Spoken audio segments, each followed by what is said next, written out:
Hey everybody, I'm Eric from GameShampoo, and today I'm going to be reviewing Little Deviants for the PlayStation Vita, and I'm going to be giving you a look at some of the gameplay from that as well.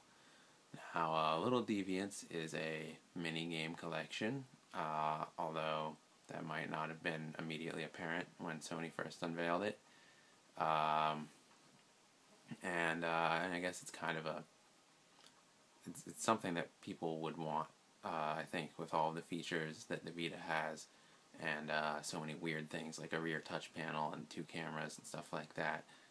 Uh, Conceptually, I can definitely understand why people would want to play a game that took advantage of all that stuff and kind of showed off or cast light on some of the things that maybe the average consumer wouldn't really realize was even there. Like, like motion controls, rear camera, stuff like that. A lot of systems have done some pretty cool things with the minigame pack-ins. Like the Wii had Wii Sports, and they had Wii Sports Resort after that with the Motion Plus controller. And those were pretty good. They were simple enough to show off the features of the game to anybody who would pick it up, and they had this kind of simple charm to them, kind of a pick up and play sort of thing that anybody could enjoy. And I thought they were pretty good. Little Deviants tries something similar to that, I think, but fails pretty badly, largely because the minigames themselves aren't any fun, and they don't work as you would probably expect them to. The first game you play, for example, which I'll show off in a second here, is a terrain deforming minigame that Sony showed off at their press conference when they first unveiled the Vita. Basically, you touch on the rear touch panel, and you push up on the earth underneath of your character, and you create these hills, and then your character rolls around on the hills, and you have to guide him by manipulating the ground underneath of him. And it sounds kind of cool, but for one thing, it just controls horribly. And you can't see where your finger is on the back touchpad. You're just kind of tracing it around randomly, hoping that things will happen, and then it just goes on for so long, way past the point where I could see anybody really wanting it to. And that these issues are really indicative of the issues that almost all the games in this collection have. That, for one thing, they control poorly, or if not poorly, they're not really interesting to play. And for another thing, they go on forever. Like, they don't stop when they should at all.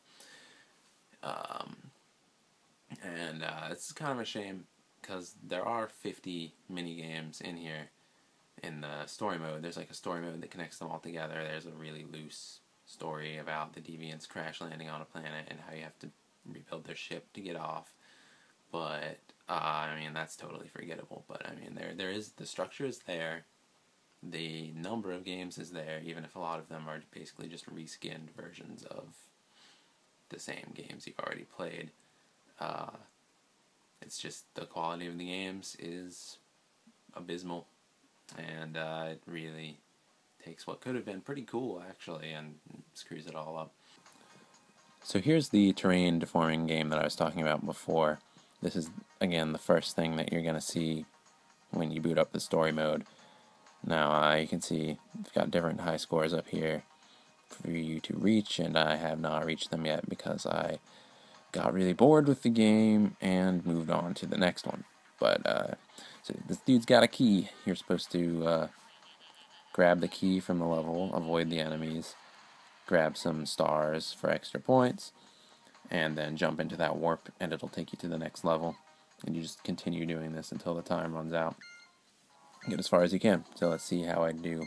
First time I did this, it was not super intuitive, so yeah, already not feeling this, especially from the angle that I have to look at this thing at. But alright. So there's not really like a good context for where your finger is in relation to where the screen or the touchpad on the back ends. kind of leads to a lot of these moments of you just fumbling around. Wondering why you're not going in the direction that you think you should be. So,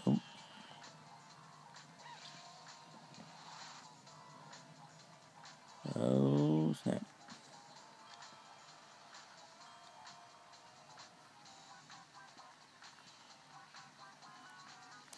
Oh, watch out.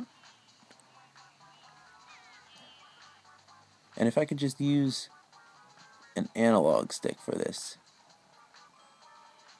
I mean, the system has 2 of them.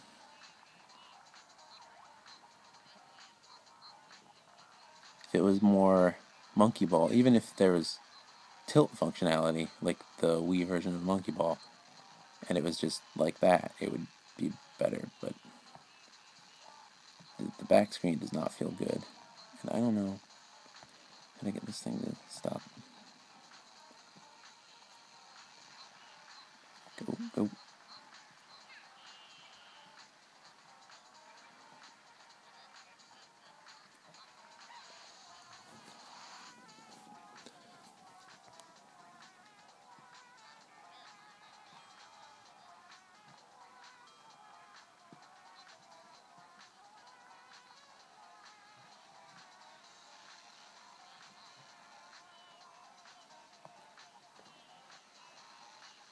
Mm-hmm.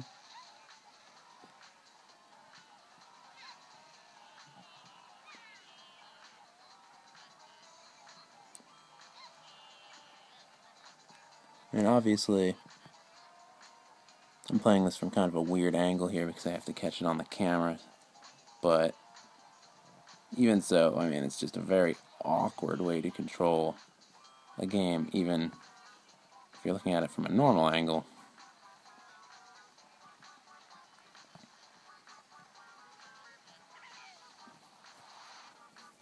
And yeah, I'm just very boring, and it's just going to keep going on until I run out of health, which, there's health pickups scattered everywhere. It's not going to happen anytime soon unless I let it like this. So let's go on to another game. Alright, so here we are at another mini game, and this one is going to be using both the front and the rear touch panels this time, not just the rear. So basically, there are going to be enemies who pop up in these windows, and I have to touch the enemies depending on which way they're facing, either on the back or the front of the screen. And then other guys will pop up, and I'm not supposed to touch them, or I lose points. And you see a little intro cinematic here. Now, this is kind of indicative of the quality of a lot of the games. This is like a Flash game from 2001 material, as you'll see in a second here. I mean, it's just really not anything that has any business being in a modern, like, full-priced video game. Just doing this.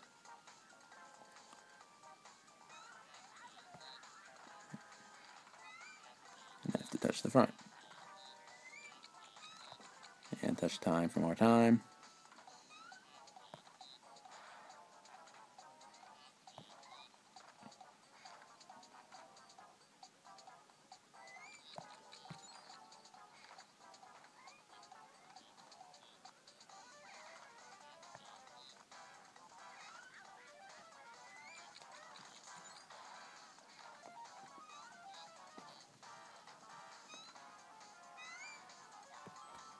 Touch the stars for extra points.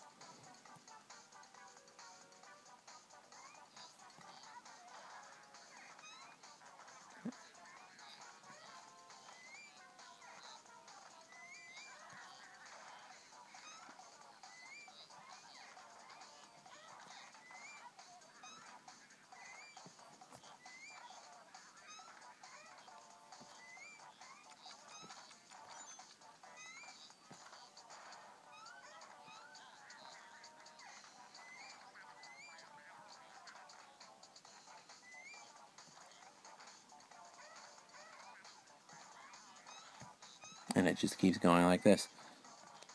And you can see up there I have plenty of time left. And there's some more. And I mean, granted, this is an early minigame, and the last one was an early game too.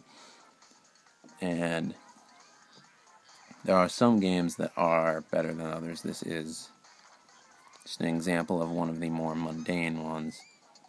There's basically a Face Raiders knockoff in here that uses the rear camera to project enemies into your surroundings, and that is at least tolerable. It's one of the high points of the game, but still not that great compared to anything else you can pick up on the system. And even for kids, I mean, this is pretty simplistic.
Yeah, I'm just going to stop that now.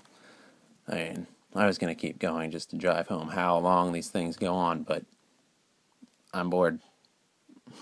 And that pretty much sums up the entirety of the experience of Little Deviants right there in a nutshell. I'm bored. I want to stop. The mini games are really basic in their functionality a lot of the time.